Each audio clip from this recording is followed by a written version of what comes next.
Chapter 3 New Friends. The weeks went by, and Pollyanna felt happy in her new home.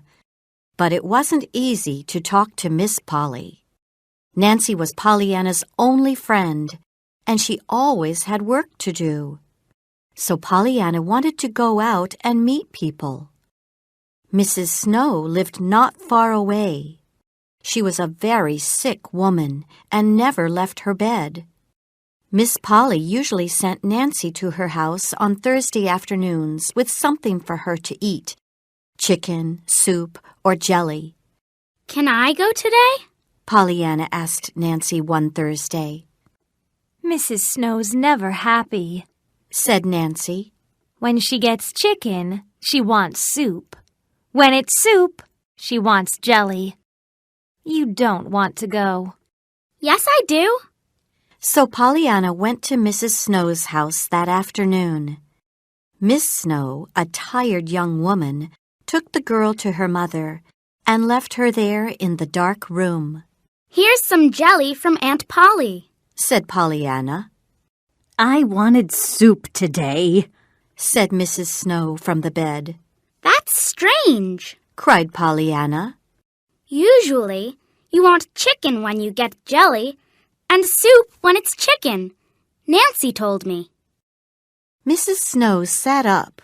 "What a thing to say!" she cried. "Who are you?" "I'm Miss Polly's niece. I live with her now, and I'm here with your jelly." "I'm not hungry. I didn't sleep at all last night," said Mrs. Snow. "That's wonderful," said Pollyanna. "We lose lots of time when we sleep. I'd like not to sleep at night, too." "What's that?" "Open the curtains. I want to see you," said Mrs. Snow. So Pollyanna opened the curtains. "You're beautiful," cried Pollyanna when she saw Mrs. Snow in the sun. "I love your dark eyes and hair." That afternoon, Pollyanna did Mrs. Snow's hair and put a pink flower in it. Miss Snow had a surprise when she came in after Pollyanna left. "Mother, the curtains!" she cried. "I wanted them open," said Mrs. Snow. "And why do people bring me only things to eat? I'd like something nice to wear sometimes, too." In September, after a long summer, Pollyanna started school. On her first morning, she met a man in the street. He wore a tall black hat and a long black coat, and he didn't smile. "It's a nice day," said Pollyanna. "Are you talking to me?" he said angrily. He didn't stop. The next day, when Pollyanna saw him, he had an umbrella. "I don't like it when it rains," she said. "but it doesn't rain every day. I'm glad about that." The man said nothing. "Did he hear me?" she thought. The day after, when they next met, the sun was in the sky. Pollyanna said, "It's a nicer day than yesterday." "Who are you?" said the man angrily. "And why do you always tell me about the weather? I have more important things to think about." "I'm telling you because you don't have time to look at the sky. I'm Pollyanna Whittier. Who are you?" "Why, of all the—" began the man. Then he walked away. The next time Pollyanna met him, he said, "Good afternoon. And before you speak, can I say something? It's a beautiful day, and I know it."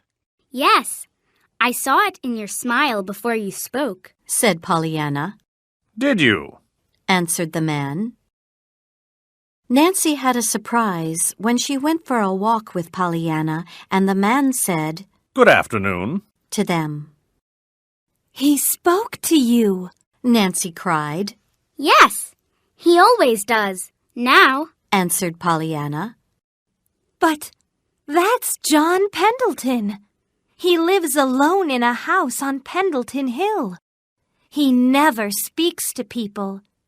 My friend Sally works at the hotel in town, and he never talks when he eats there. He never eats expensively, of course. It isn't easy without money, said Pollyanna. He's the richest man in town, answered Nancy. But he doesn't like giving his money away. He's strange. Maybe he's strange when you don't know him, said Pollyanna. But I like him. At about that time, Pollyanna found a little cat in the street and took it home. After that, she found a little dog and took that home too.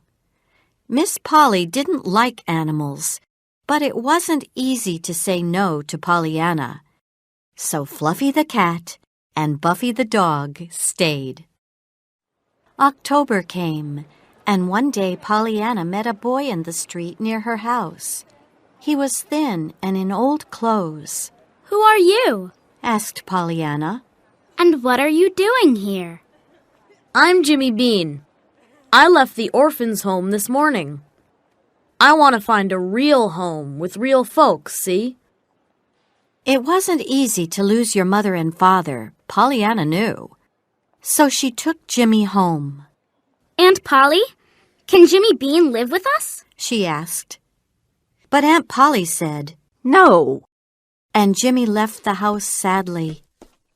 Pollyanna ran after him. Don't worry. I'm going to find you a real home, she told him in the street. Maybe the church can help. Let's see.